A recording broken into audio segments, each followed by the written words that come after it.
Hi, my name is Steve Anderson.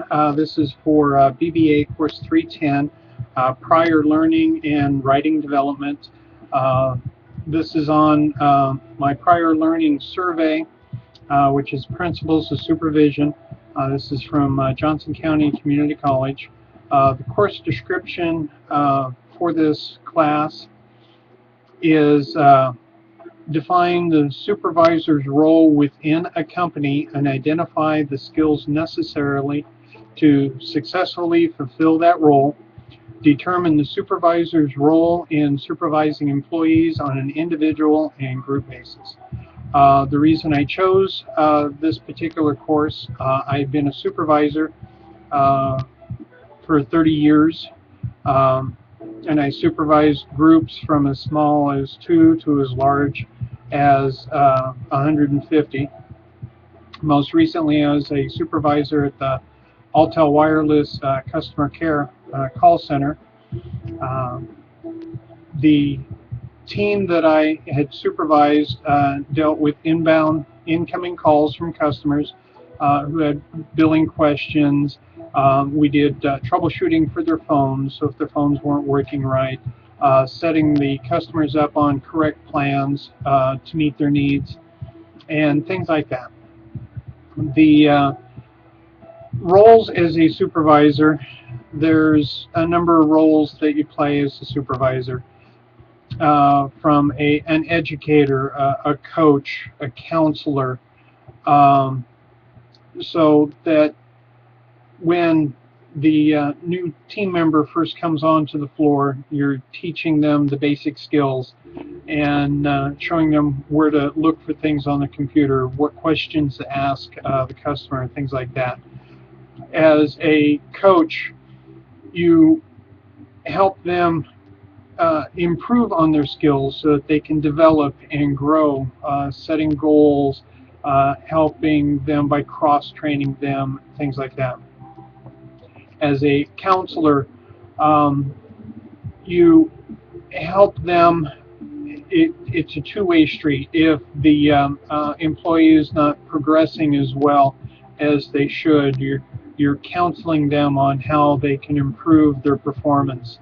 On the other hand, you're also an advocate for the employee. So if they are having problems outside of work that is affecting work, you can help them get to the resources that they need to help with those situations. So like if an employee is having an attendance issue because there's a sick family member at home, get them over to the proper resources that can help them with that so that they're not having performance issues at the work because of that. As a director, this is where you take more aggressive action if you have an employee that is not performing as they need, and you have coached them and counseled them, and they're still not meeting the requirements of the company, and that's where the further disciplinary action would come in. There are a large number of roles or skills that you need as a supervisor. You need listening skills, interpersonal skills. You need to be attentive to your employees' needs. And that's where the biggest part of being a supervisor comes from. Listening isn't as easy as it sounds. You need to do active listening by listening to what they say, reiterate back to them or paraphrase back to them so that you make sure that you understand what it is that they're talking about, and so that you can move on from like that, things like that. Being available.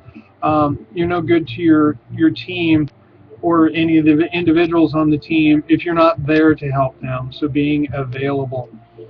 Being transparent, not holding anything back. It goes with feedback, as well as, you know, if the company is coming down with new priorities or new policies, that you're relaying that to the team so that they know exactly what is going on. Accountability is a big one, both holding the team members accountable for their performance, as well as holding myself accountable for helping them maintain their performance. So that's how I feel that the course that I had selected for this is a good fit for the experience that I have had. The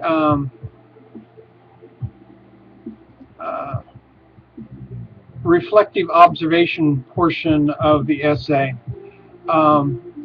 As a supervisor, I would look back on how I had helped my team grow and perform. One of the things is goal setting. It helps them maintain their performance levels and improves their performance levels to meet company standards and things like that. The one thing that I was reflecting on is I wasn't always good at helping my employees set the goals that they need. I would do things like just do better. Okay, that's kind of vague and doesn't really help them out in any way. So I sat down and I did some research on how to help them set goals that were meaningful and worthwhile. And I came across some research on creating smarter goals, SMARTER. Each of the letters in this mnemonic stands for a particular step in the goal setting process. The S is making the goals specific. Instead of just doing better, do better at what. M is measurable, where you can measure how the goal is going. So instead of just doing better, do better by how much. Attainable, is it a realistic goal? I mean, you don't want to make a goal so high that it's just impossible to even try for.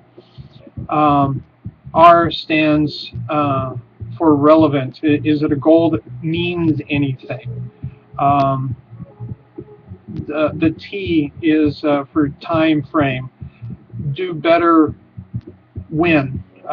Do better within a week? Do better at what within a week? Things like that. The E and the R at the end are evaluate and reevaluate. That's where you step back, you look at how things are going or how they had gone. Are there any changes you need to make?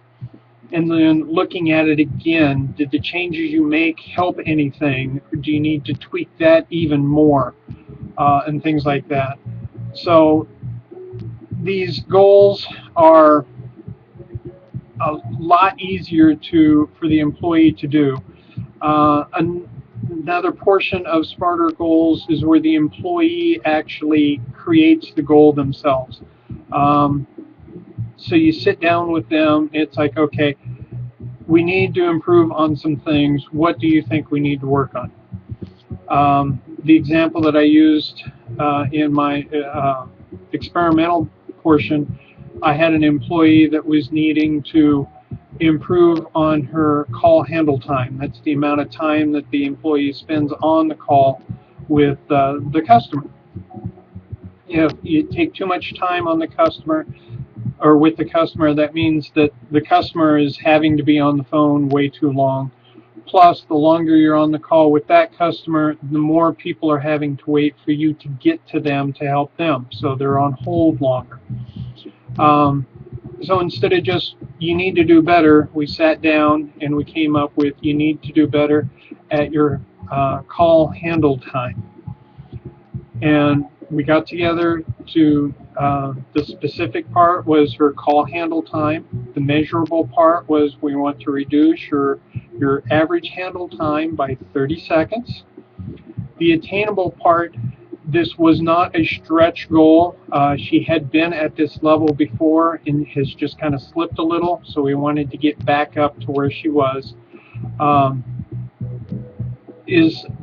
Does the goal, is it relevant? It's very relevant because the employee understands why it's important to not spend a whole lot of time on the customer on frivolous things. You get to the point, get it taken care of, and move on. The time frame that we'd set on this was the end of the week.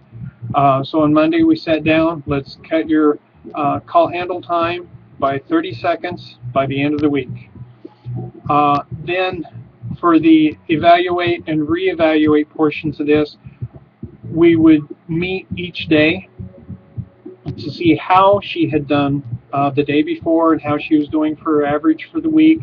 If we're needing to make some adjustments in the action plan that she had set for herself, then we'd tweak those action plans and then reevaluate it, later on that day, the next day, and throughout the week. So it was constantly being evaluated and reevaluated.